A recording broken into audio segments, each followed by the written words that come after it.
USA International Speedway, a track which has been immortalised for life through the iRacing service, plays host to the second round of the Skip Barber 2K Oval League. 135 laps for these drivers, and it will start next on RaceSpotTV.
Well, good evening, ladies and gentlemen. Welcome to this Skip Barber 2K Oval League here on RaceSpotTV, streaming live on iRacing Live. Qualifying is underway right now. These guys, as ever, have themselves 3 laps to go as fast as they possibly can, as we've got ourselves a number of drivers here and looking to get themselves up as high in the timing stands as they can.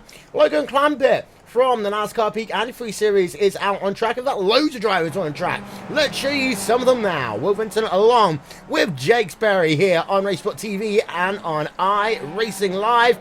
There we can see Fahim Atinides. He's done his first lap. He's about to complete his second one. And of course, once he does that, he won't have any more laps that he can do.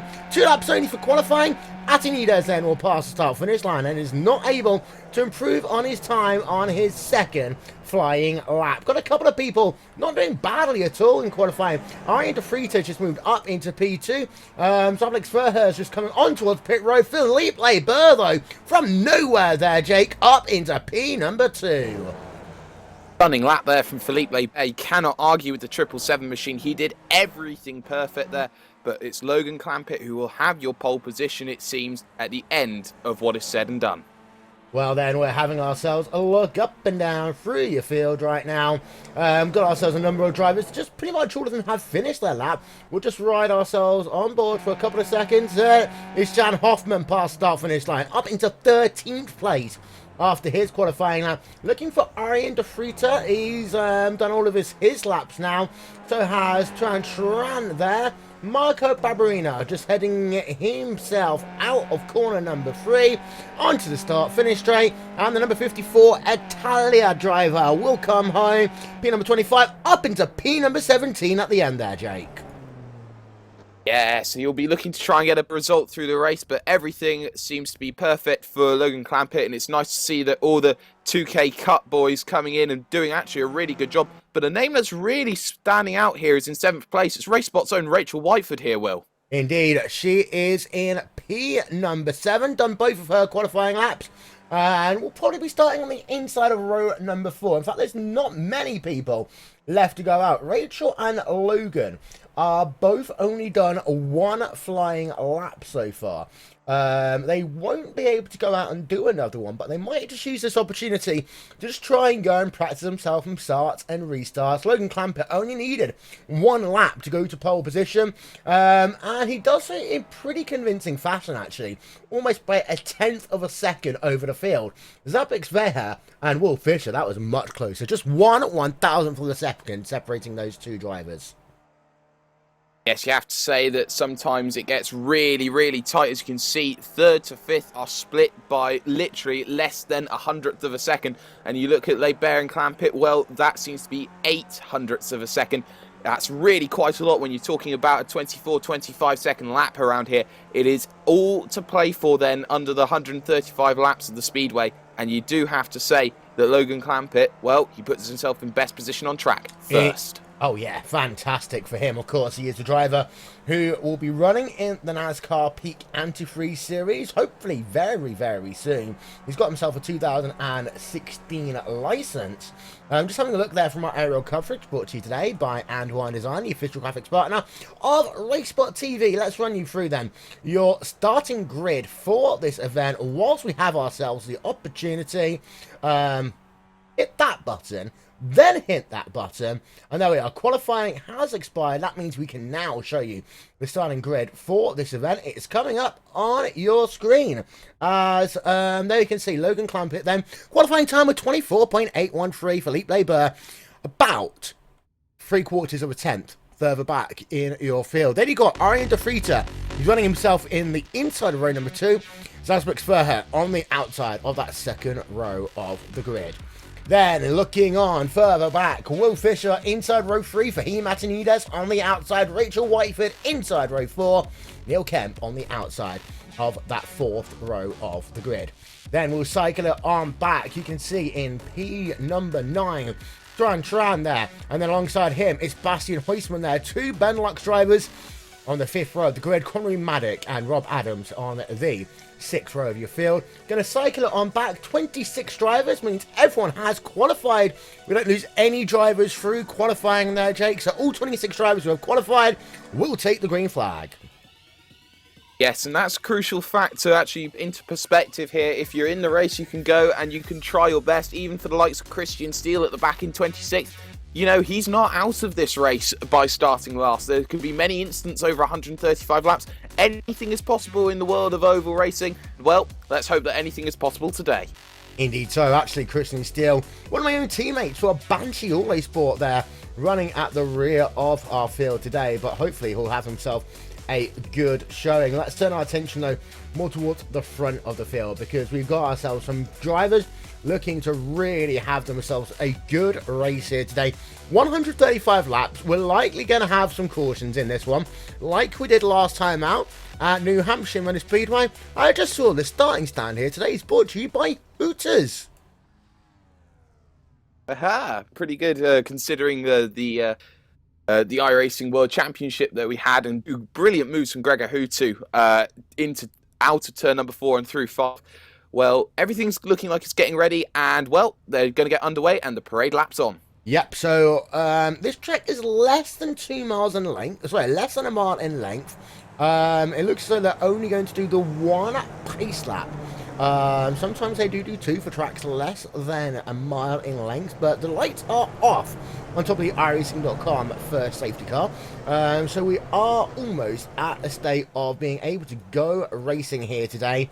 And once they do, well, we'll be pretty much going flat out for 135 laps here today. There you can see the front row of the grid, Logan Clampett and Philippe Leibert. That pace car is actually going to do a second pace lap, like I thought it would. They just couldn't be bothered to keep the lights on, saving electricity, Jake.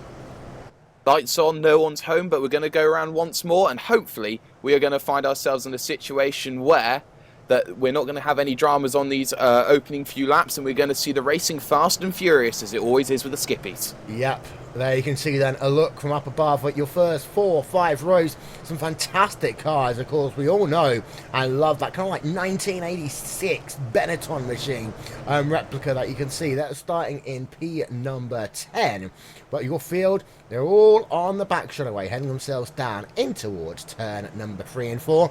So, ladies and gentlemen, welcome to USA Speedway, probably the most patriotically named track in all of iRacing. Pace car off onto pit road. Logan Clampitt will pick up the pace. Green flag in the air. We are racing at USA.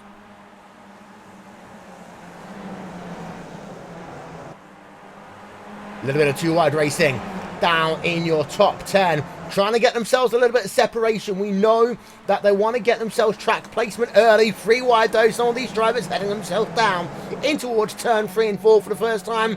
Running ourselves on board with Bastian Heusmann in that fantastic looking number 48 car. Lap number 1 completed, no issues at all there. Oh, that's a fantastic of work then done by everyone there.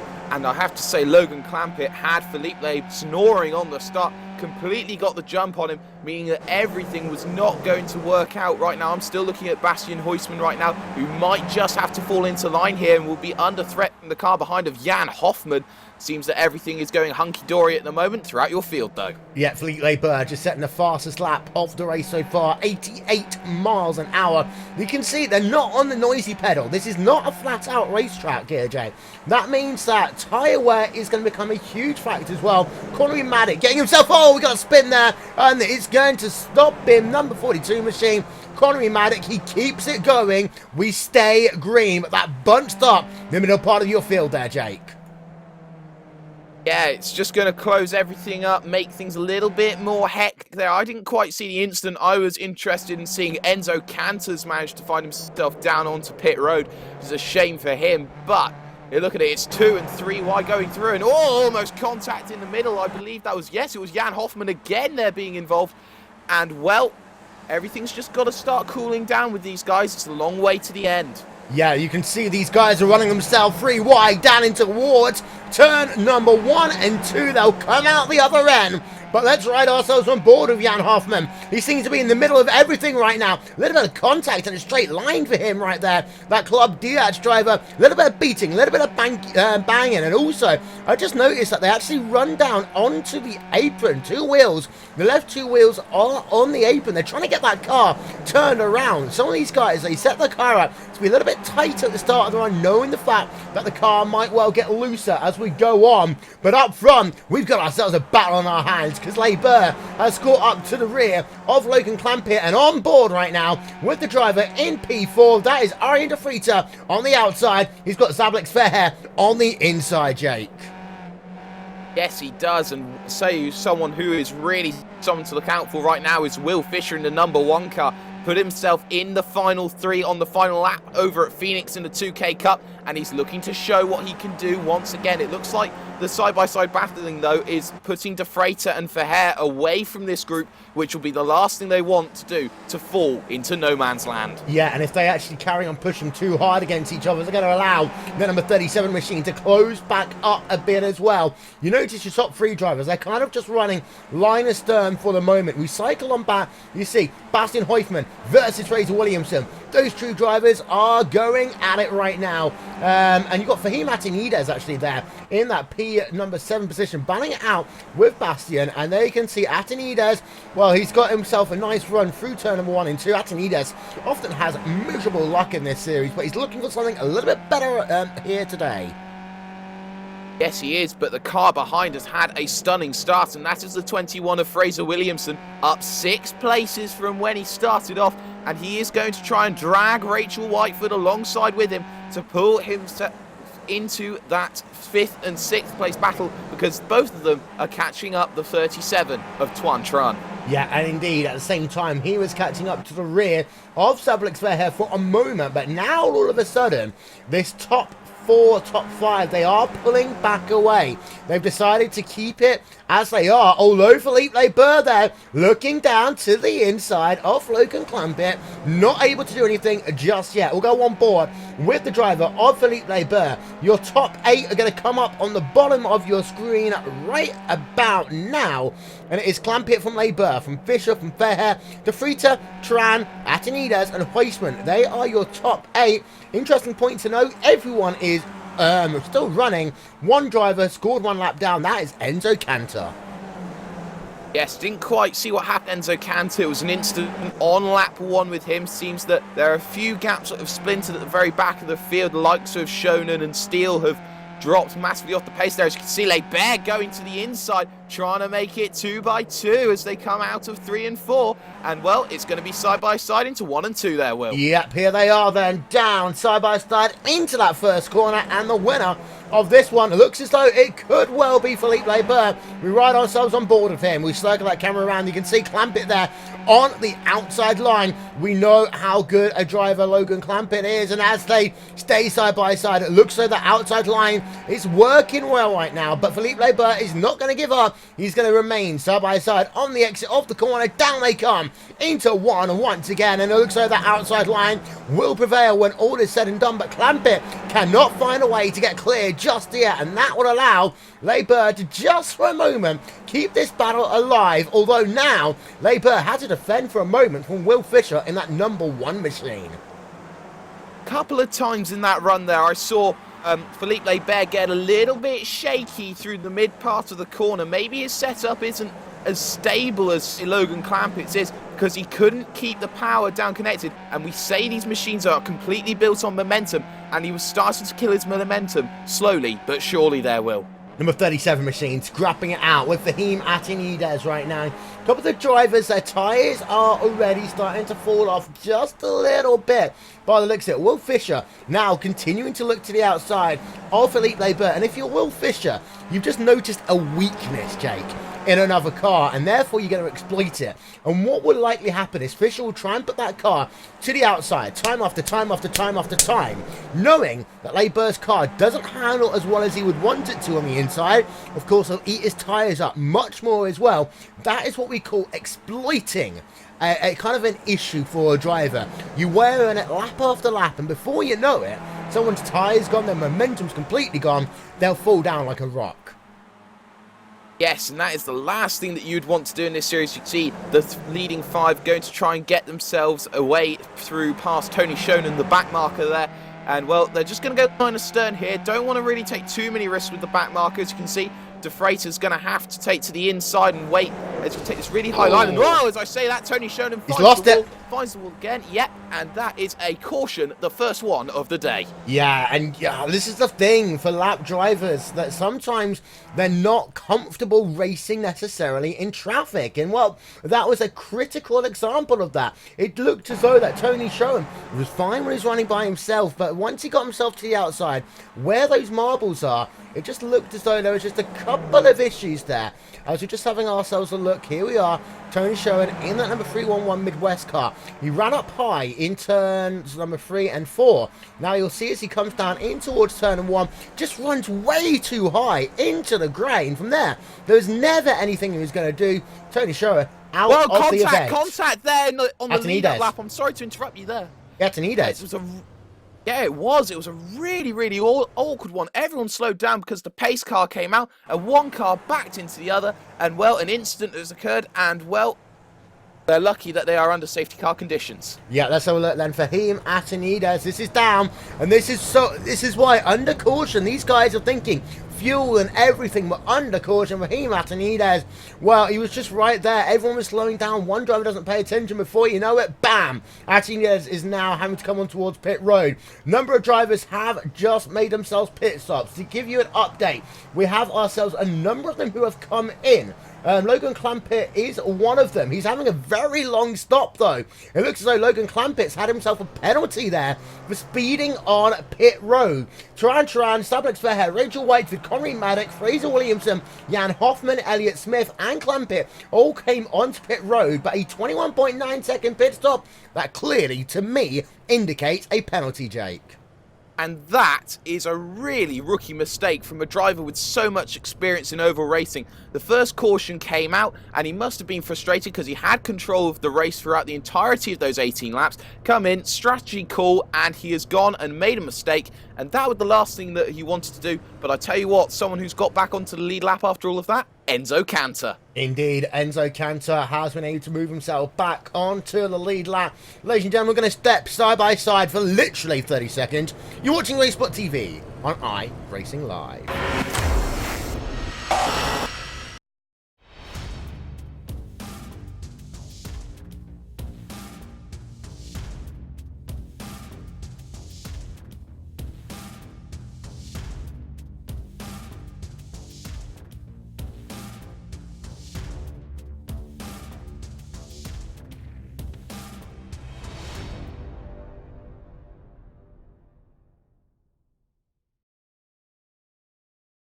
Welcome back, ladies and gentlemen. As you can see, Philippe Labeur is leading from Will Fisher, Ian De Frieter in third, Bastian Heusman in fourth, Neil Kemp, Bill Lyons, Paul Malokas and Rob Adams round out your top 8.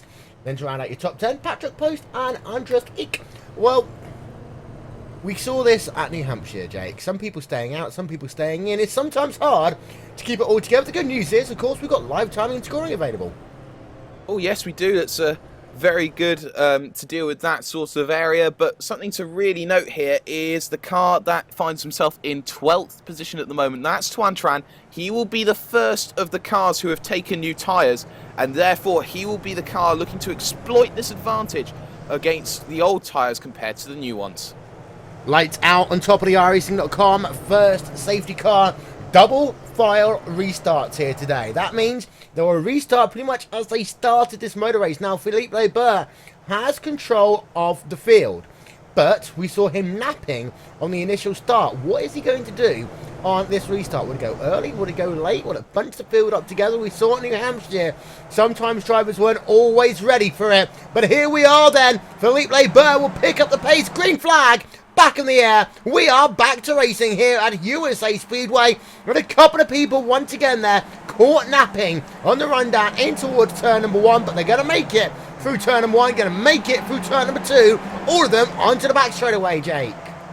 Yes, they are. Neil Kemp and Bastian Heusman, oh my word, they touched in through 1 and 2, and looking at the front, Will Fisher, well, he thought like he caught napping in turn number 1, but look at that, they're side by side once again as they head through 1 and 2 once again here, Will. Yeah, having a look, Philippe Labeur is running himself on the outside. Can he work the outside line better than he could work the inside? No, he can't. So he relinquishes the race lead right now to Will Fisher, but notice Labeur is happy to stay side by side and try and force Will Fisher to take that low line in towards turn 3 and 4 because it hurts your momentum. Our second caution's going to come out potentially now. We stay green for a moment, but there were 2 cars wrecked on the start finish straight, and they're catching up to the leaders there. That's the number 7 car, Zablix Verher, and his car's toast. All of these drivers trying to get around him, but Zablix Verher, that could have been a 20-car accident, but good heads-up driving there by your leaders to avoid potential calamity.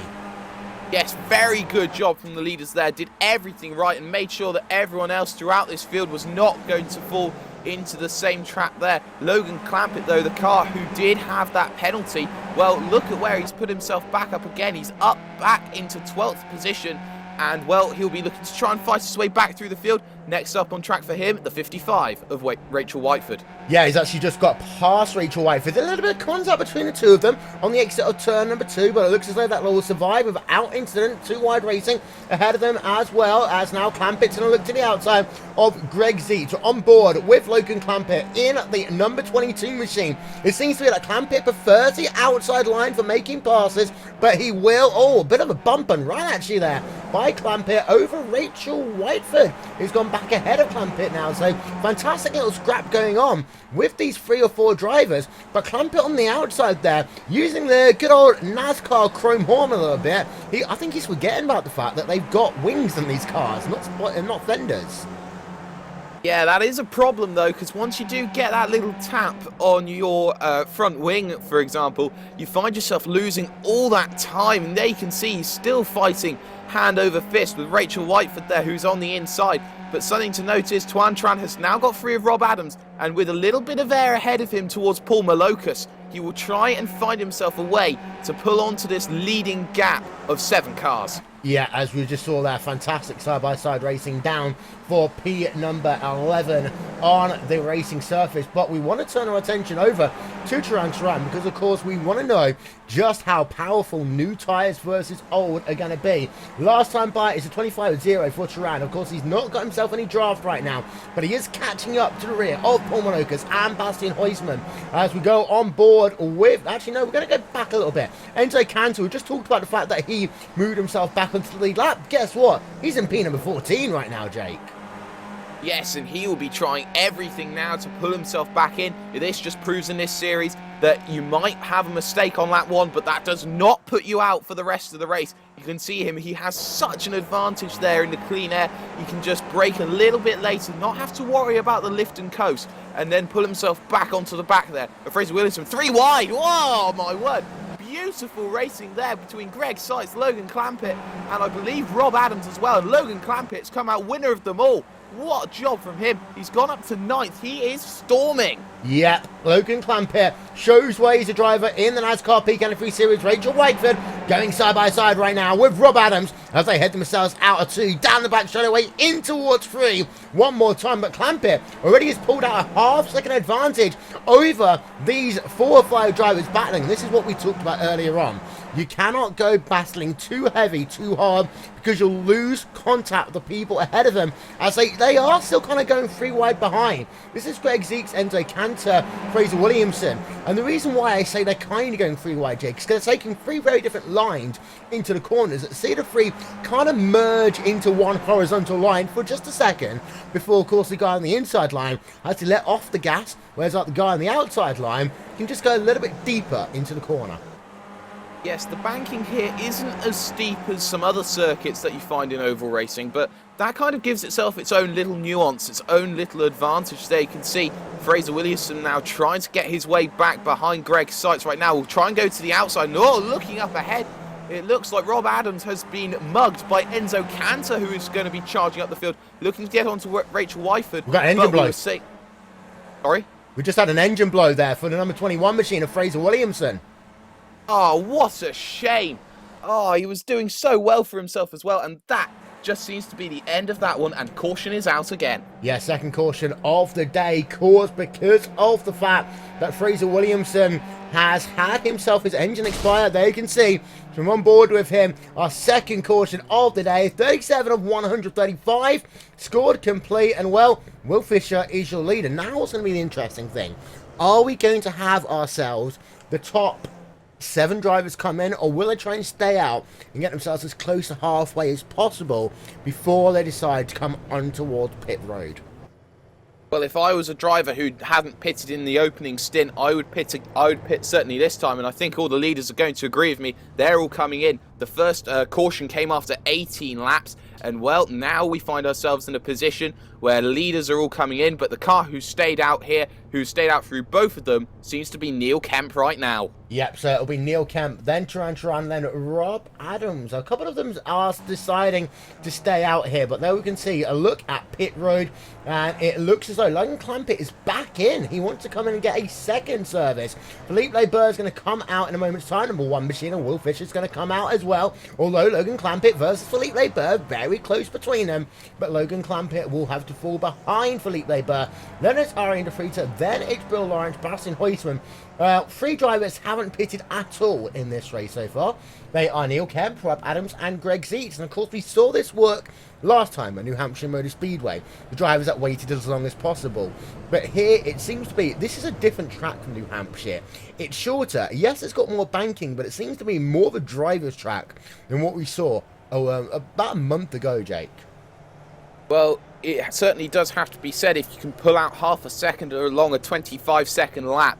You saw what happened with Logan Clampett there in the 22. He managed to find himself back on to a position where he can charge once again, and that is exactly what you need to do. You just need to keep charging, keep working. It doesn't matter if you fall to the back into the lower half of the top 20. You can always work it back up. There's still a long way to go, and for the likes of Tuan Tran, who'd been pushing really hard into the top 8, now he's in the top 2, and now he's got to try and cement himself. Yep, ladies and gentlemen, we're going to step aside for just one moment. We'll be back with more after this. Once again, we're going to set you RaceSpotTV side by side.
Welcome back, ladies and gentlemen. You can see there, they're too wide behind the iRacing.com first safety car. Later out on the pace car, Neil Kemp bringing the field back to the green flag very early here at the very edge of the restart zone. Green flag back in the air, 41 laps, scored complete, and oh, it's going to be carnage down in the mid-pack right now. A couple of people scored napping. Oh yes, and someone who was definitely caught napping was Tuan Tran. Something to note on Tuan Tran's car is that he does have that slight bit of rear wing damage. Oh my word! Wreck! Whoa, huge wreck there. I don't quite know who's involved. Enzo Cantor's been caught up in the process as well. It looks like we're going to go straight for a caution. Greg Seitz involved. Yeah, Greg Seitz, the driver who was heading for that concrete barrier at a huge rate of knots there. And that was fantastically scary to see. We're going to show you your restart, and we're going to look at this mid-pack right now. So we're going to show it to you as they come back to green flag racing.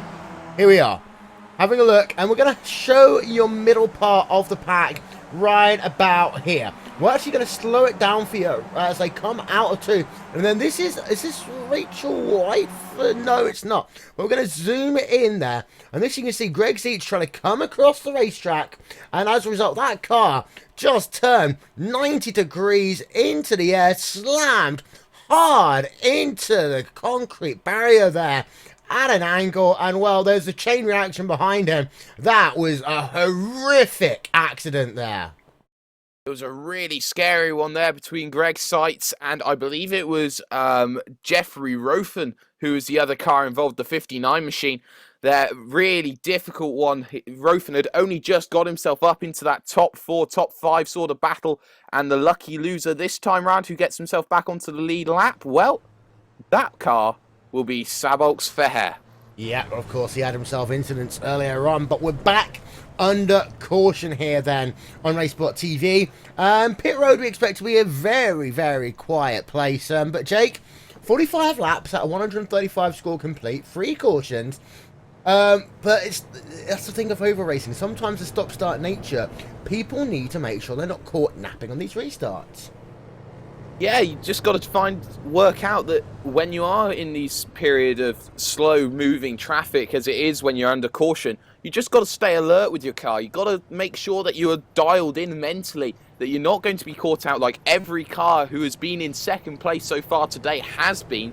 And well, Tuan Tran, maybe he can get some redemption here. Maybe he'll get another opportunity to have a go at Neil Kemp into 1 and 2. Well, there's a look then at some of your field. Give you an update then. A couple of people are scored multiple laps down. We've got Sabolx Fair. Of course, he's going to get himself the wave around this time by. Fraser Williamson scored 4 laps down in this event. Connery Maddock and Tony Shoren are all scored laps down as far as it seems right now. Really, there's about 2 or 3 separate incidents that all started as chain reactions to each other that last time by. But we have seen as well, we had 2 18-lap runs to start this event. We want to know what the adhesion of these tyres are. We want to know what the mental fatigue for some of these drivers is as well here, Jake. Of course, everyone has to make at least one more pit stop. Well, that has to be for a certainty. Even if we go green to the end, someone's got to come in. These tyres, I don't think, can do 90 laps on these around this sort of a circuit. And I think that everyone will want to get that advantage of having clean tyres and having the best possible chance of putting themselves in a situation where they can close onto the back. What the useful thing as well is for the free cautions that we've had for some drivers, especially those restarting on the outside line and those that like the outside line, it means that they have the opportunity to get that outside line cleaned up a little bit, the marbles swept away from them. Makes it easier for people restarting on the outside, makes it easier for those that like to race on the outside. That will remain for about 15 laps after a caution, and then we'll see that outside line start to fade just a little bit, unless we have people run on that outside line. Pace car in!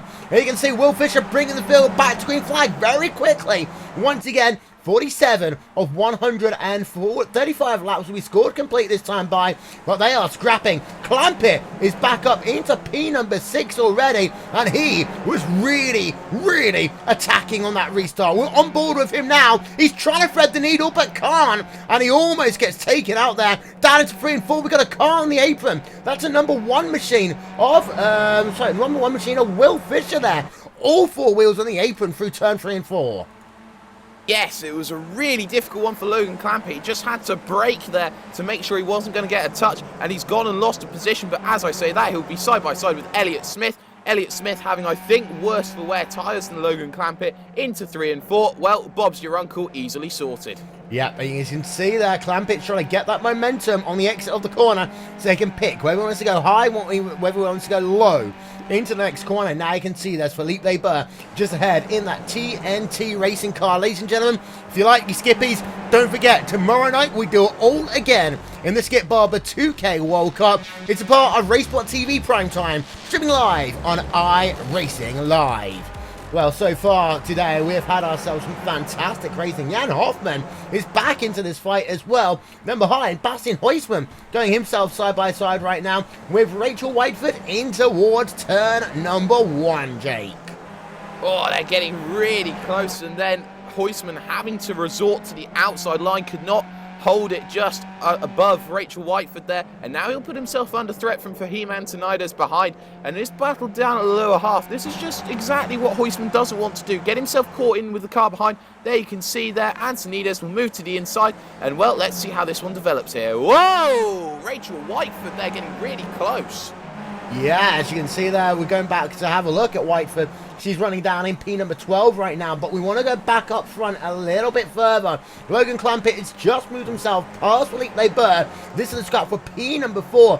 But these guys, like we talked about before, the more they fight, the harder it is for them to catch up to the drivers ahead. New fast lap of the day. That's Arian DeFrita running in P6 right now, a lap of 88.67 miles an hour.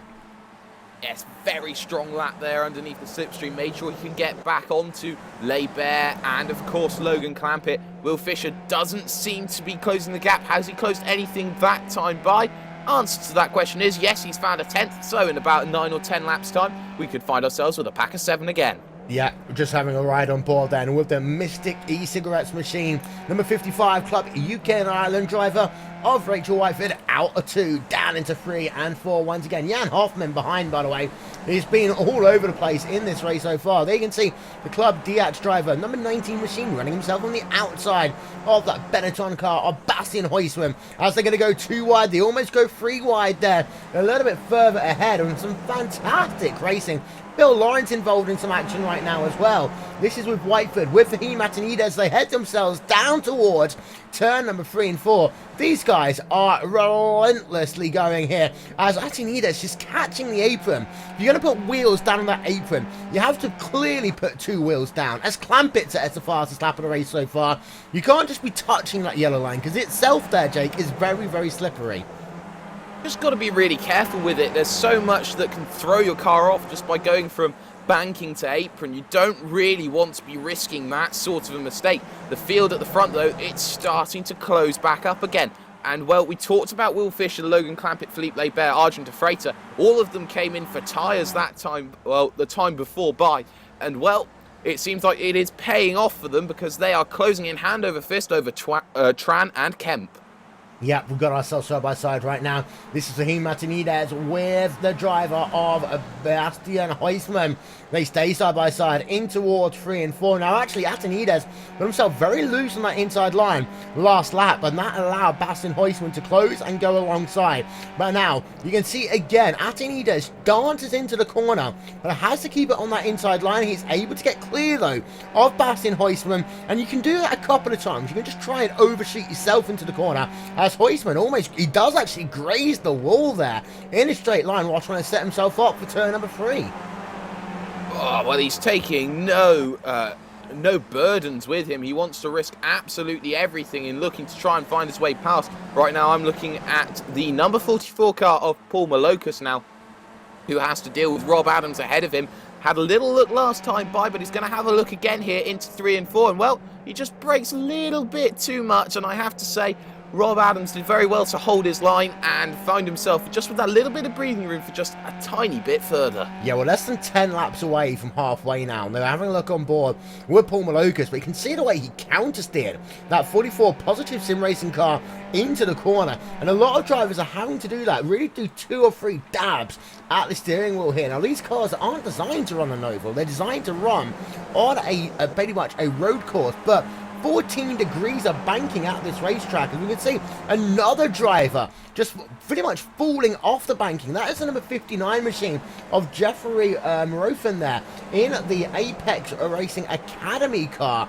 Through turn number 1 and 2, they will come once again, but that number 59 machine is really struggling today. Ahead, Rob Adams, Rachel Whiteford, once again side by side on the exit of 4.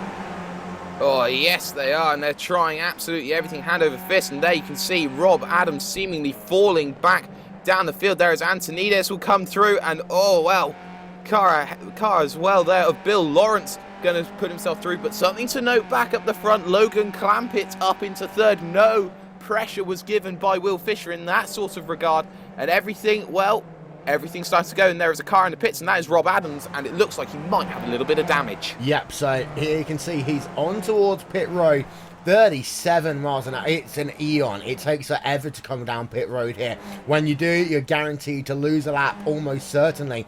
But Rob Adams then coming into his pit box and to get himself maybe some tyres, going to get himself topped up with fuel almost certainly there. And then he'll come back out as we get closer to the halfway point of this event. It's interesting to note, actually, this is Rob Adams' first pit stop of the day. Oh, yes, it is. And, well, if he does get damaged, you have to say this is actually really quite fortunate. But right now, it's a breakaway 6. There is a gap between De Freitas and Elliott Smith. I believe Elliott Smith was another car who's only pitted once or something, and only at the very beginning. And it really is starting to show now the differentiation between old tyre and new tyre, because he was with these guys at the start, and now he's dropped off by about 5 seconds from De Freitas. Yeah, having a look on board with Neil Kemp, and actually he's a driver who has not yet pitted in today's event. We do expect that he's going to have to come on towards pit road before too long to top himself up with fuel, to get himself some tyres in this event. So this is actually a couple of drivers now are in that position where they are actually having to make green flag pit stops, and that's always the issue. If you don't come in under caution, if you have to do it under green, you're going to lose so much more. And while sometimes track position can well be important, you have to temper that with what would happen if the race goes green to the end, Jake. Oh yes, absolutely. Everything's just got to be focused. If you have to pit on green, well, it's just really not the right decision to do. And if you can help it, you've got to go in under yellows. Well, you have to think in Neil Kemp's case, he was thinking maybe we were going to get a 4th one, and really it didn't quite work out for him. Not yet, although there are a couple of cars that are slip sliding around. We just saw Clampett move back up into P number 2. Your top 4 drivers, top 5 drivers are each separated by 2 tenths of a second right now as we close out the first half of this motor race pretty much. I'm not a mathematician, but I think 68 is about halfway. Indeed it is. Just being told there in my headset. Enzo Cantor, P number 60, scrubbing out with Bastian Heusmann. This is down for P number 12, P13. Oh, this is a really nice scrap with Heusmann there. Heusmann having to go up high, gets a little bit slidey there through 3 and 4, which will allow them to go side by side through 1 and 2 here. Of course, now they're starting to lose ground on the cars ahead, and oh! Hunter's blown up. Yes, he has. What a shame for him. He'll have to try and peel off onto the apron, and that's just being a little bit too aggressive there on your downshift. This could be the caution. This could be the caution. If he can't pull that car off, we're going to see another caution here. But let's have a look. Can Cantor get it off safely as that car is down? It's crawling, trying to make it on towards pit road. Down at 30 miles an hour. He's on the apron, so we might be okay here. But, oh, that's the second engine failure we've had today. 70 of 135 scored complete. We will, however, stay green as Logan Clampett to the race lead. Oh, brilliant work from Logan Clampett to come back from that poor pit stop where he had to collect a penalty. Was very fortunate with a couple of cautions, but now he finds himself back up at the front. But I have to say, though, it is Neil Kemp who is refusing to go away from this. And despite all of the pace that Logan Clampett's been showing by being the fastest man in qualifying, and we do have a caution. Yep, so we've got ourselves another caution. We're just trying to figure out, that is Jan Hoffman. So we'll come back to that one in just one moment's time, because this was Logan Clampett going for the race lead. We're on replay. We've just got ourselves under caution. There you can see Logan Clampett just dove himself down to the inside there of that number 5 car of Neil Kemp and takes that race lead away. But Jan Hoffman involved in an incident. This was going to be with someone around the Fraser Williamson area. I believe maybe Williamson may have been involved in this. We're just going to stick it on board and ride through, and let's see if we can get an update there. Oh, well, what looked like to happen is they're coming out of 3 and 4 onto the home straight, and it looked like they just collected. Hoffman ran out of room into Fraser Williamson, and, well, he completely lost it. Had a bit of damage into one, had another little bit of damage, and that's where the caution occurred. Got a number of drivers on pit road. We'll keep you updated. A couple of drivers are staying out. Greg Seeks, Andres Eek, and Marco Barberena are staying out on track right now. This has done the incident with Jan Hoffman side by side with Fraser Williamson. Exit at turn number 3 and 4. And before you know it, the two of them are going to come together on the front straightaway, and that is why we go under caution once again here. Let's go back then to your live coverage and show you what happened when they came out of pit road. You can see that a number of drivers stayed out there. They are Andrew De Frita, Paul Malocas, Fahim Atanides, Bill Lawrence, Greg Zeet, Andres Eek, all stayed out. Then Logan Clampett comes on towards pit road, as is Will Fisher, and Neil Kemp locked out there, Jake, because he didn't have to pit under green.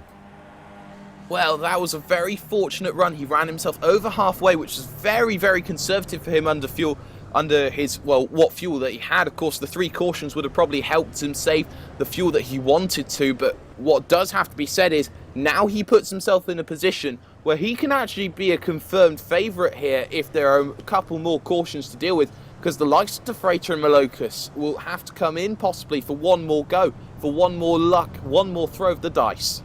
Indeed so. Well, it's been a fascinating race so far here. Just having a look. This is, just trying to get the graphic up, our 4th caution today.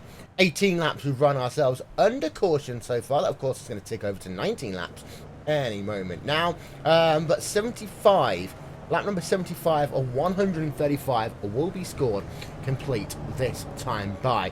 Let's take your RaceSpotTV side by side for just one moment, ladies and gentlemen. We'll be back with more after this.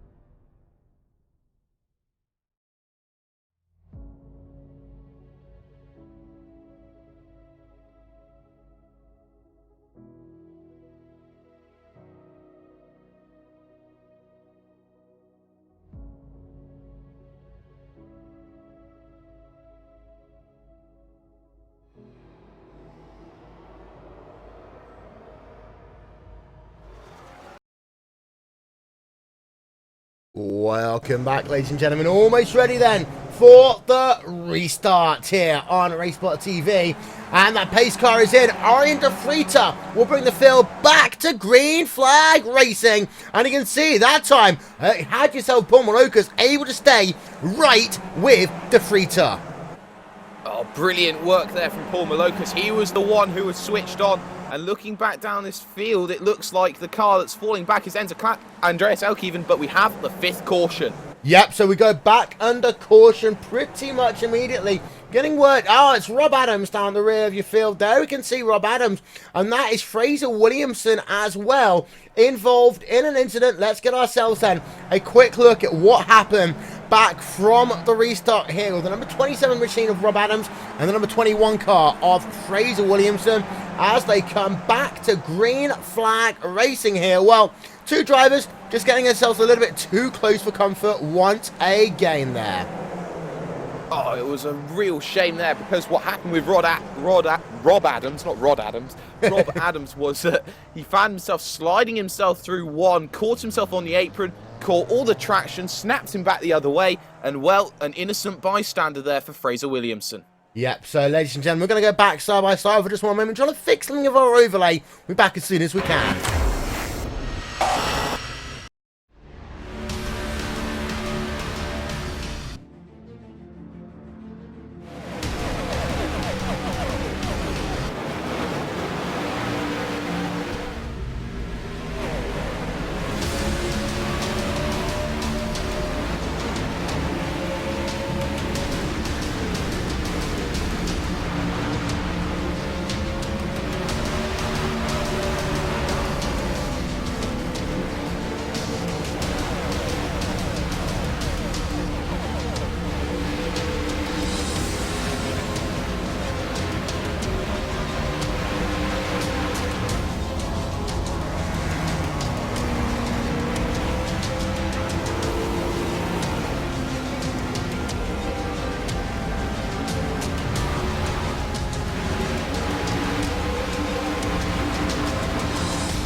Simulated racing can be awesome, but it can also be kind of a free-for-all. Interestingly, auto racing faced the same problem in its earlier days. Whether it was on the back roads, the beaches, or the city streets, the racing was fun. But there was always a certain level of chaos and danger, until some folks came along and put some order to all of this. Stuff like official racetracks, regulations about weight and equipment, and enforcement of standards. That's what gave us high-speed excitement, fast-paced action, and photo finishes. That's when racing became racing. The guys over at iRacing.com have made the same transformation in the world of sim racing. Sure, they've got the most accurate tracks and realistic cars out there, but that's just the start. See, iRacing analyzes the performance and results of each driver in every race, so you can be sure you're always placed in races where the competition will be tight, and that those reckless drivers who ruin it for us all are kept in the pits. Not to mention that with over 45,000 active members already in their vast community, you can find races day and night, so you can always get in on the action. You can even join a league of your favorite series. And since updates are always automatic, you don't have to worry about software and can focus on the track. Zip up your fire suit and check out iRacing.com.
Ladies and gentlemen, we do apologise there for the brief sound issues that we've had, but we say there, Jake, under caution for the 5th time. That is a 7-car incident we just had. Yes, it was an awful, awful crash there. It's completely shaken up the field, and I have to say the biggest winner in all of that one, I have to think, is the number 57 car of Mike Thompson there, 23rd now, up to 6th. Yeah, it was not the kind of a couple of corners that would have wanted to have happened. Ladies and gentlemen, again, we do apologise for the brief technical sound issues that we've had. But, well, Felipe Burber's the biggest loser out of all of that one, Jake. And it's a shame because Felipe Burber had been running pretty well in this race up until that point. Yes, you could say he was right alongside Logan Clampett and Tuan Tran, two of the likes who have shown very well in multiple series that we show here on iRacing Live on RaceSpotTV. They've been doing fantastically well, and you have to say Lebert was alongside with them, becomes the biggest loser of the lot, and well, he finds himself back down in 14th position as they cross, well, 12th now as they cross this time by, and you just have to say that he's got to work just that little bit harder to find himself back up in a position. He finds himself now around the likes of Patrick Post and Andreas Eick. Yep, so still a lot of racing left to go in this one, though. And what I'm thinking from here on in, Jake, is that if they're going to try and stay out now, they're pretty much thinking they can go to the end of this one without coming on towards pit road again. Yes, we've had a number of cautions pretty much simultaneously, but we'd probably have expected to see some of these people coming towards pit road. They haven't. Maybe they're thinking track position is more important at this stage of the event. Well, you have to think there is still about 55 laps to go here around this USA Speedway circuit. Right now, you've got to think 55 laps. Well, we've only really had one run that's come close to being that sort of distance. So if you're taking your gambles on what's seen already, you'd have to hope there'll be at least one more caution to come. Oh yeah, there most likely will be at least one more caution to come in this event. But for the time being, these guys are just going to have themselves one more breather, and then they'll go back to green flag racing here on RaceSpotTV. And well, the green flag's back out. Let's hope then that this time they can all bring their cars through turn number 1 without any incident at all, and they continue to do that for the first half of lap. Behind, they're going 3 wide. Some of them, you've got yourself Sablex Fairhair bringing that car on towards pit road, so maybe Fairhair's been issued with a penalty there, Jake. Oh, that would be the last thing you want. He was working so hard. He was a lap down at some stage during this event, and that would not be exactly what he wants. But Logan Clampett caught Paul Malokas, who was a little bit slow off the start after being ahead when the car came in, and De Freitas now will have to be what is known as the proverbial sitting duck. Yep, so here we are getting ourselves into the thick end of this event. 91 laps going to be scored complete here. Currently got ourselves 18 drivers scored on the lead lap. We've got ourselves a couple scored 1 lap down, but Ari De Freitas versus Logan Clampett is your battle for the race lead. We've been racing now for getting close, about 50 minutes. These guys are going to start getting tired very soon, and we're going to just show you there. So far today, 9 cautions, 29 caution laps, and a big drift there by De Freitas on the exit of turn number 4. It's going to allow Clampett to look down to the inside. He is your new race leader. Door was left wide and firmly open there, and what a gift for Logan Clampett there. He wanted to make sure De Freitas was going to be under pressure, and well, it looks like the pressure's going to tell, and now Opportunity Clampett is taking him 93 laps to get himself back onto lead, and he'll be looking to try and push extremely hard to get away. Yeah, ironically, Arjen De Freitas had led 21 laps, and now he's looking down. No, that's a driver, the number 44 machine on Malokas, looking down to the inside of Arjen De Freitas through turn number 1, through turn number 2, onto the back straightaway once again. And here's Fahim Atanides. He's thought there for a moment about making it a 3 wide, and we ride on board with him. Oh, well, he's trying absolutely everything, and it looks like they might have an opportunity of going 3 wide into 1 and 2. Answer to that one is yes, they're going to have a look. Malokas is going to have to be careful because he's squeezed out. And, well, he's going to lose another position there, I believe, Paul Malokas, because now he has Tuan Tran on the inside. Oh, there's almost contact between the two. This is edgy stuff. They're on the edge of the seat, and there, Tuan Tran getting a little bit shaky through 3 and 4. Yeah, now they come onto the front straight away once again. This is the best battle up we've got going on right now. Ironically, everyone else further back is okay right now. Drivers involved in that last huge incident: Bastian Heusman, Rachel Whiteford, Rob Adams, Enzo Cantor, Fraser Williamson, all involved in what we're going to deem today as the big one, Jake. But this freeway battles, Bill Lawrence there has spun, and we're under caution for the 10th time here today.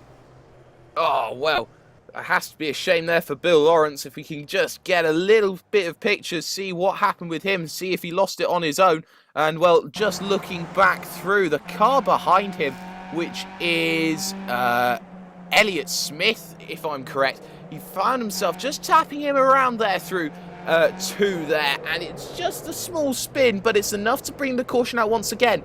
And all that advantage that Logan Clampett was trying to pull away with, well, that's just closed right back up again. Ironically, well, interestingly enough even, no one has come onto pit road just yet. Back in a second.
Simulated racing can be awesome, but it can also be kind of a free-for-all. Interestingly, auto racing faced the same problem in its earlier days. Whether it was on the back roads, the beaches, or the city streets, the racing was fun.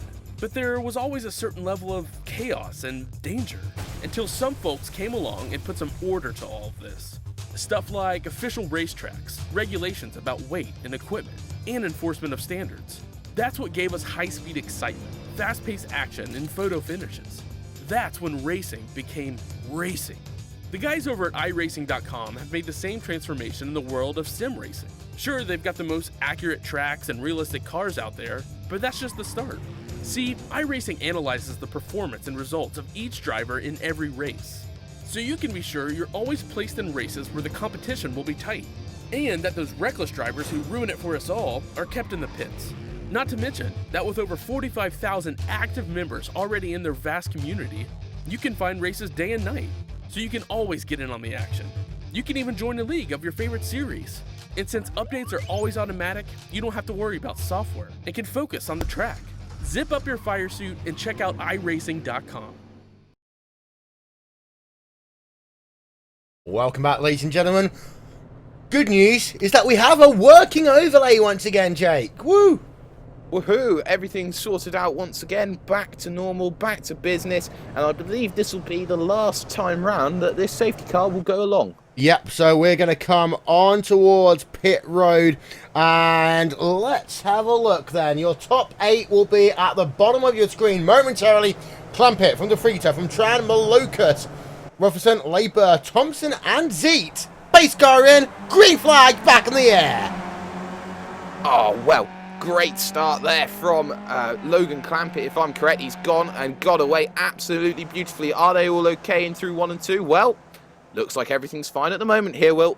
Yeah, little bit of beating, little bit of banging there down in your mid-pack. Having a look there with the positive sim racing car of Paul Malokas, running himself in P number 4. It was actually Felipe Burr, who just got tagged from the rear just behind. That was with Jeffrey Rofferson there, as these guys scrap it out for position right now. Having a look, and there we can see there, 6 lead changes in this event so far. The next 30 or so laps, it's going to be a case of setting yourself up for the last 2-3 lap dash to the start-finish line, Jake, to win this race. Oh, yes, I do have to agree with you, but something to note now is Rachel Whiteford has just had an incident. Oh, it's contact! Double touch, and he was very lucky there. Don't quite know who it was, but he's found himself back onto pit road. Yeah, there you can see Rachel Whiteford is out of this event. Andreas Eclair in the number 11 machine, scrapping it out with Will Fisher. These guys have not calmed down at all in this event. It has been 100% adrenaline since the drop off the green flag. And well, for Martin Edez, even though he's out of it in terms of the event so far, still scrapping it out with Marco Babanara there. Battle for P number 16 on track. Out front, Logan Clampett, Arian De Frita, 2 tenths of a second, coming to 30 to go. Oh yes, well, He-Man Tanides was one of only 2 guys to actually come into the pit stop that caution around. So he's looking to think there's possibly one more opportunity for him where everyone will come in and he will take to the front. But right now, Logan Clampett is sorting everything out at the moment. Seems there's not really too much battling going on down your field right now. Let's look back and see Andreas Eich, I believe, is having a bit of a battle with Jan Hoffman. Yeah, as you can see, those 2 drivers pretty much side by side. They are now side by side for P12, as we've currently got ourselves a total of 18 drivers scored in the lead lap. Andres Eclair with Jan Hoffman there. You can see the gap by these drivers as they come down in towards turn number 1 once again. As well, Andres and number 41 car, that outside line, we talked about it before, starting to get more and more rubbered in on the racing line. That means that you're going to get more and more marbles off the racing line now, Jake. Yes, you don't really want to be taking too many risks going through up higher and higher as you go along. Enzo Cantor finding a way to try and pull himself back through the field. He is 3 laps down at the moment, fighting away through Andreas Eich, but just looking up ahead, it seems like Felipe Lebert is starting to fall off the back of the leading 3 here, and that will be the last thing you want, to fall out of slipstream range. Especially this late into the event, I would say. Lap number 15, lap number 20, great. As we're coming to 25 to go, probably not. Greg Zeitz, side by side. Neil Kemp, battle for P number 7. On track right now as they move themselves into the latter stages of this event. These are 4 drivers separated by 0.25 of a second. At this stage of the event, you do not want to put a foot wrong at all. No, you definitely don't want to be shuffling back down that order, especially at a time like this. You either got to hope it's clean or someone else makes the mistake so you can pull it up. And oh my word, Greg Seitz, they're getting extremely close to Will Fisher there, as they will remain 2 by 2 into 3 and 4. Everything is going on. This battling is absolutely awesome here, Will. Oh yeah, fantastic running as these guys head themselves out of 4 once again. They stay side by side for just a moment, although we've got ourselves Jeffrey Rofren with Neil Kemp going side by side into turn number 1, ticking off the laps here then in the Skip Barber 2K Oval League. And actually, this is a perfect example that once the guys settle themselves into more of a rhythm, this is fantastic racing to watch here. It just sometimes takes them a couple of laps in order to do so. Couple of laps. Well, we've had one very good stint. Maybe we're just seeing the start of the second good stint so far. Everything going on that is pretty fine right now, but something to note is there is a 1 second gap at the front now for Logan Clampett. He is pulling away. Yep, that gap, as we have a look there, just ticking over to almost 1.1 seconds right now. Logan Clampett, of course, he is a driver with a World Championship license for the NASCAR Peak Anti-Freeze Series, powered by iRacing. And, well, he's showing, once again, whilst he is a World Championship driver, he's led 41 laps today. He has now led more laps than anyone else in today's event. The race leaders so far, they've been Logan Clampett for 41 laps, 32 laps for Neil Kemp, 21 laps for Arian De Frita, and 12 laps for Will Fisher, Jake. Oh yes, well Logan Clampett is really showing his class right now. He is pulling away from De Frita, who is one of the legends of the 2K Cup, that some may argue. Another name, Philippe Bear, another mainstay legend. We saw the battling that they could do. Well, if Logan Clampett can find this sort of time out of that car, well, you have to say he's finding himself in a league of his own right now. Yeah, we're actually going to ride ourselves along board with the guy running in the third position, like number 37 machine of Turan Tran. Because the reason why I say that is often we don't see him placing in the top 10 on Sunday nights, but on Saturday night, this driver looks absolutely fantastic. Oh, definitely. Tuan Tran was a driver who found himself up in the top 10 when it came to Phoenix last time by last Sunday, but he's just a really consistent driver when it comes to oval racing. He was right up there until an incident with Rob Reed occurred, and Brian Dwellers. Oh, Greg Sykes getting very shaky there in the number 11, losing all the grounds at Enzo Cantor ahead, and well, this group of 5 is starting to bunch up here. Yeah, there's a number 57 of Mike Thompson now, going to go alongside Greg in that number 11 Northwest car as they head side by side for a moment, and then they'll go back to single file for just one moment. Down to 18 laps to go in this event. Those laps, they are ticking off very quickly under green. A lap time here is only 25 seconds, so realistically, if this race stays green, that is less than 10 minutes of racing to go. Bastian Horstman there is on pit road, just getting some repairs to his race car. He's going to head back out onto the racetrack. But Bill Lawrence, Mike Thompson, look how close this is into turn number 1. Oh, absolutely beautiful racing there into turn 1, and Huysman's going to find himself just at the back of this little group here, trying to fight himself a way through. He's going to try everything he can to keep himself in tow, and he might just have fallen away from it. Yep, as you can see, this battle will continue with these guys. But Mike Thompson now for him, Atanides having a race, a late race chance. Put the words together, they might come out eventually. But Atanides, a late race charge for him. He has been up and down in the field today. We've seen him at the front, we've seen him at the rear, we've seen him in the mid-pack. Atanides doing what he does best, and that is charging his way through the field. Up into P13, gonna go free wide, in towards turn 1, no. He'll stay off it for just 1 second.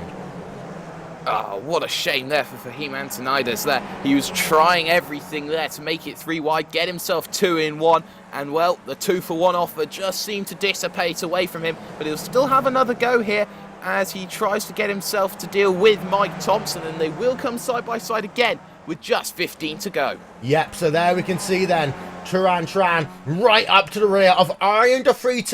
Battle for P number 3 and 4 right now. And look how close these 3 drivers are. P2, Philippe Leber. P3, Arjen de Vries.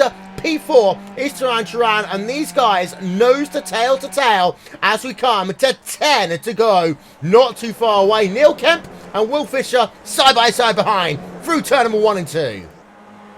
Oh, well, they're still going to be trying here to keep everything there. And, oh, Will Fisher there, extremely close to the outside back barrier there. And he's going to completely allow the car behind of Enzo Cantor to try and come and unlap himself here. And, well, Neil Kemp, he's just not got enough at the moment, I have to say. He's going to keep trying here to hold off the gap, but it might just not materialise come the end of the race. Yep, as we've got ourselves side by side. Now, Arjen de Vries heading himself on towards pit road late into the event. I don't see any damage to that race car, but Arjen de Vries is on pit road. Not enough fuel. Maybe he needed just 1 or 2 more caution shake, but de Vries is going to fall well down timing and scoring. That is an absolute shame. He was fighting for a podium, and just the lack of fuel, the lack of cautions here in this section, he was banking on 1 more, but you just cannot take that sort of risk. If you do and it backfires, well, it just throws you down the order, and that will be a real disappointment for Arjen de Vries. Yep, so he's going to get himself then some tyres, some fuel even, out and away in 8.8 seconds, but he's now down into P number 15, and you can see just how much time he's lost. He's been lapped by your top 5, top 6 drivers. Now, there was a race in IndyCar, Richmond 2009, where 3 drivers locked out on strategy and everyone else had to come in and pit. We ended up with pretty much just 3 or 4 drivers on the lead lap. We've got another blown up car on pit road, as we can see there, just how smoky that pit road is right now.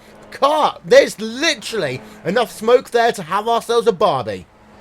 Oh, Jan Hoffman blown his engine up. He was doing so well for himself, and now he's thrown it away. If he's got it into pit road, which I believe he has, well, there will be no caution for Logan Clampett. He will breathe a sigh of relief as we hit now the final 10 laps. Yeah, Patrick Post is on pit road as well. I wouldn't say he'd be breathing a sigh of relief with all that smoke in the air, though.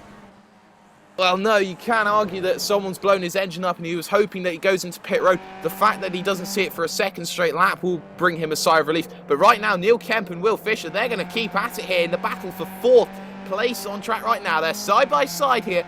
Fisher and Kemp right now into 1 and 2. They'll come along. Will there be any changes of position? Well, little bit twitchy there, Neil Kemp. Go careful, because Will Fisher now will take and inherit 4th place right now. Yeah, and actually right there behind him, of course, you've got more drivers. Number 60 machine is not on the lead lap, but that is Enzo Cantor trying to work himself back into position. Of course, as it stands, there are other drivers who are scored 1 lap down who would inherit the waves around, but we're getting to that position now that if we have ourselves a caution, we're going to get ourselves maybe a 1, maybe a 2 lap shootout, and that is it.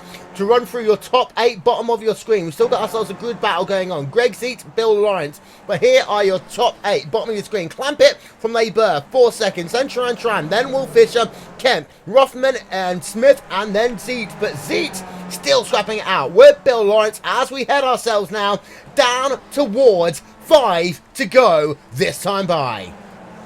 Oh, yes, definitely, but someone's gone and lost all that time, and that is Enzo Cantor, and it looks like he's gone and done his engine as well. We could have a green-white situation if he can't get it onto pit road. This is crunch time here for this race at USA Speedway. Yeah, there we can see Enzo Cantor crawling that car onto pit road, but it looks as though now he's onto the apron. He will be okay. If we get a caution from now on in, we will finish this race under yellow. So for Logan Clampett, he knows that so long as he isn't the wreck, then he's going to be okay. He can cruise to the end in this one. And for He Martinez, Bastian Heusman, side by side, 4 laps to go. Oh, this is absolutely sensational stuff here as we see this battling going on. I'm still looking at Fisher Kemp right now, and that battle here for 4th place is still hotting up, and still there is an opportunity to be taken here for Neil Kemp. Going around we go with just, I believe, 3 to go. This is going to be a caution. We're going to finish on the caution. That will be that there, Will. Rob Adams is involved. There is your final caution. There is your race. Let's get ourselves a look on board with Rob Adams. I think this one may well be solo for Rob Adams, but we'll have to get ourselves a look at it for you. Rob Adams said in that number 27, that Ferrari-esque machine down in towards turn number 1. You can see the back end sliding away, loses the adhesion and grip, just tags another car for the ride. We're under caution, and we're going to finish this race under caution as Logan Clampett has got himself now about a lap and a bit to go. You can see there the iRacing first safety car is at the head of the field. That fantastic gold and blue safety car. The amazing work of iRacing there, representing a charity on its first safety car. But Logan Clampett then will see the white flag and the yellow flag together. No green-white checker situation here. We're just going to run out the 135 laps, and that will be it. We will be done. There you can see a total of 13 cautions here today, 36 laps under caution. That does mean, of course, we had 99 laps worth of fantastic racing. Well, there's once a song that talked about 99 red balloons. It's been a case of 99 fantastic, fast, fuel, pace race laps here at USA Speedway. And at the end of it, after leading 63, it'll be 64 at the line. Logan Clampett, the NASCAR Peak Anti-Freeze Series driver, will head himself out of turn 4 towards the start-finish line, and he will win here round number 2 of the Skip Barber 2K Oval League. Philippe Labour in second, Tran in third, Will Fisher in fourth, and then Jeffrey Ruffin there rounding out your top 5. Well, Jake, 99 red balloons, 99 fantastic race laps. I do have to agree with you there. It's been a sensational race. Despite all the incidents that we've had and the amounts of cautions, it still hasn't taken away from the excitement. And you have to say Logan Clampett, he was the fastest man in qualifying. He has gone from being pole man to being the man who takes the checkered flag here today. Yeah, it's not quite like the flag, but it's pretty much close enough there for Logan Clampett. Led the most laps, moved himself back into contention, and there you see him in victory circle right now. What a win for Logan Clampett as well. That number 22 machine will take the spoils here in the second round of the Skip Barber 2K Oval League. Here is your final race results.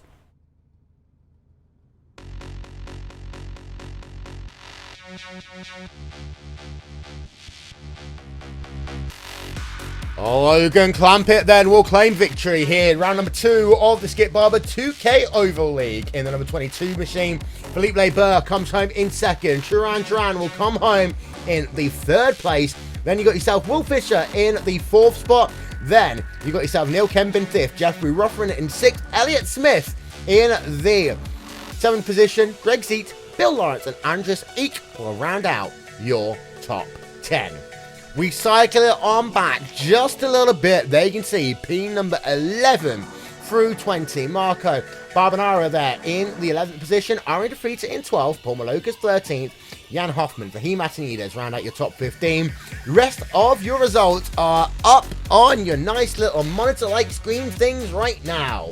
As well, overall, it's been a race of, well, I'd say 3 fantastic runs there.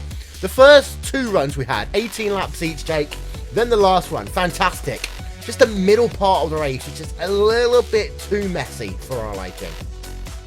I do have to say it was a little bit tippy-toe moments, you could possibly argue.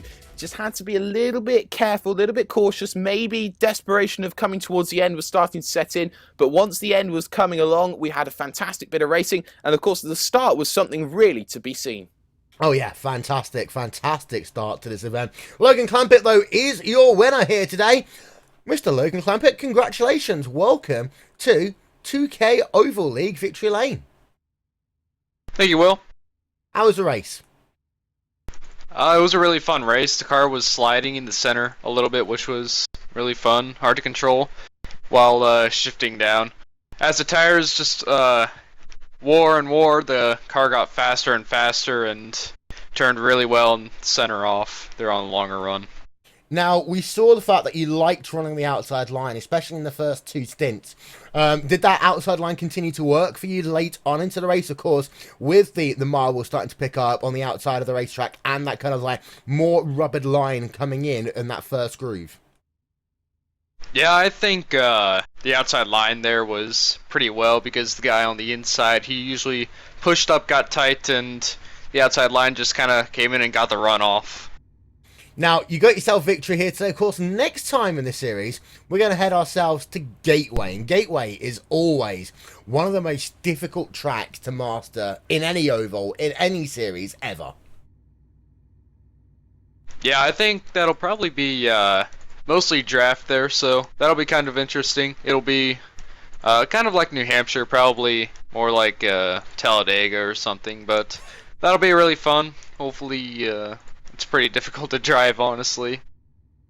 Before we let you go, 2 things. First of all, sponsors. Hit them. Just Sim Racing Authority, High Performance Motorsports. I think my team, or the team I'm on, we are ready for Atlanta next Tuesday. I unfortunately cannot race it since I'm suspended till Texas, so that'll be fun to watch. Watch my teammates try and get the win. Shout out to them. I think you've actually just answered the question that I was going to answer you next. When are we likely to see you in the NASCAR Peak Antifreeze Series powered by iRacing? Yeah, probably April 12th at Texas Motor Speedway. Unfortunately, I'm suspended right now. Sad to say, but I can't wait to come back and charge hard and try and keep DWC. Well, there we are, Logan Clampett. Of course, we will see him. And before we finish off, repeat after me: NASCAR Peak Antifreeze Series. He's not going to do it, Jake. He's not going to do it. Oh, what a shame. All of these times, trying to get branding working. But yeah, of course, we will see Logan Clampett in the NASCAR Peak Anti-Free Series, powered by iRacing, one of the 3 World Championships you will see here on RaceSpotTV in 2016, along, of course, with the first round of the iRacing World Championship Grand Prix Series you saw earlier on today, and the Blancpain GT World Endurance Championship, which starts on April 23rd. Jake, Philippe Leber, hit it. Philippe, Mr. 2K Cup as he lives and breathes. Well, it was second place today. It was a topsy-turvy race which had you fighting back to get into second place. Just how did your opening couple of stints go with the couple of 18 laps? Were the cautions coming in at very good times for you? Yeah, I just wanted to make sure that I could pit well halfway through to make it to the finish. But something went wrong in the second half when Will Fisher got caught up in an accident, and I got damage as well. So I had to pit for repairs, and then I was 12th, and from then on it was all about track position because I was good till the end with fuel. So I just needed to get up to the front as quickly as possible. If there was another caution, that I would at least have track position. I'm still learning all this oval stuff because it's new to me, but I'm getting there. You're getting there, but despite all of that, it's been 2 second places within the space of about 6 days. Everything coming up for you has been really turning into gold. Of course, the only exception to that has been that crash with Will Fisher ahead with Neil Kemp earlier on. Just take me through that crash and exactly what happened from your perspective. Well, I saw that they were like pushing each other out of the way or something. There was something going on between those two, and I knew it was going to end bad. But so I took the high line, but there was no room because Will was sliding to the wall, and I couldn't avoid him anymore. Yes, of course, but a solid second place today for your 777 TNT machine. And if I do have to say, the battle between you and Tuan Tran towards the end of the final stint was really something interesting. Something to note on Tuan Tran's car was he had an ever so slight amount of rear wing damage. Was that visible from your perspective in the cockpit, and were you using that as maybe an advantage for you psychologically, thinking that you could get past? No, I didn't see any damage. In fact, I thought that I had damage because the car was really loose. It could have been overheating tires as well, but the car didn't feel good the last 15 laps. Okay, thank you, Philippe. We will see you tomorrow night in the 2K World Cup, and Will is standing alongside with one of RaceSpot's own, and that is Miss Rachel Whiteford. Rachel who? Whiteford. Oh, hello, Rachel. You know I was joking there. Not the day that you would have wanted, of course. Finishing P number 24, but at the start of the event, some good running in and around the top 10. Talk us through the craziness of USA. Good evening, Will. Yeah, it was a great race. Good qualifying, wasn't expecting it. I went out, did one lap, and had to park it because I had to go and do something. So just had time to put one lap in. Yeah, the racing was mental. It was crazy here at USA. A lot of respect from a lot of drivers, but perhaps a little bit of inexperience with oval etiquette in times, and a few kind of moments on the track. So it was pretty exciting, pretty interesting. First time I've run in this series since Philippe invited me in last week, and I will be back for sure. It was amazing, but like I said, a little hairy with some of the guys not so familiar with oval racing, but all in all, this place was so sensitive. If you took a little bit of a nick on the front wing or the rear wing, it made every bit of difference, and the thing just turned into a barge. But it was pretty good. I had to fight my way back up to the field a couple of times, but yeah, in the end I got Fraser Williamson and RKO done. We've got ourselves, though, of course, you had ourselves some good battles for the most part. Of course, this isn't a flat-out track, so just how hard was it to understand what the cars around you were doing when you had to actually get off the noisy pedal into both ends of the racetrack? Oh, the trick with this car was, it's all about balancing this car on the throttle. When you're lifting off, it's coming round and the back end's moving. It's a mid-engine car, and as you lift off the throttle, obviously the back end starts to move, which on an oval track isn't helped by the banking. So it tends to be a little bit loose and slidey. which you used, of course, getting into the corners, and you saw a lot of us using almost the apron off the corners in 2 and 4 because it was giving the car a bit more stability off the corner just to put the pedal down and rotate. Because as soon as you got this car on the throttle, it was understeering. So a lot of us I saw us going down to the apron, using that to help turn the car, rotate it whilst it was moving. But in traffic, it's interesting because too wide is very difficult with these things. The car on the inside hasn't got much room or line to really get any speed out of the corner. So, and of course, you're shifting gears here. So you can hang it around the outside if people are a little bit nervous. And I know I might be guilty a few times of having pinched a couple of people low to sort of scare them out of the throttle. But that's racing, and thankfully most people were pretty respectful. Rachel Whiteford, thank you very, very much. Jake, there's one more, that's the last point I want to talk about before we go. The fact that we did see about as many rear end shaking as dogs playing in the park after they've, done what dogs do.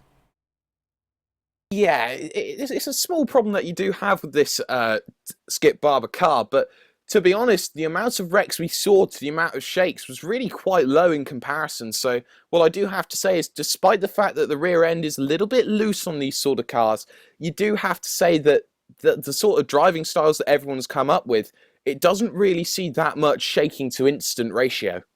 Well, ladies and gentlemen, that is all we have time for here this evening on RaceSpotTV as we round out another edition of the Skip Barber 2K Oval League. And well, it's been a very, very interesting race here today. Well, don't forget, tomorrow we go back to Skip Barber 2K World Cup action as they head themselves to Charlotte Motor Speedway's road course for what is going to be a fascinating race. If you've never seen racing at Charlotte on a road course, it's fantastic.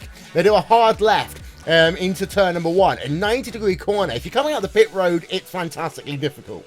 Then they run around the infield. The infield has actually got some character, some blind corners. Then you head yourself onto the oval on the back straightaway, hit the noisy pedal, and we'll see you in 20 seconds time as you run down in towards turn number 1. But that is all we got time for tonight. We'll see you tomorrow night. And don't forget, of course, also on Mondays, we've got Monday Night Skippies as well, as we round out your week's worth of racing once again here on RaceSpotTV and on iRacing Live. Thanks so much for joining us, and we shall talk to you all next time. Bye-bye.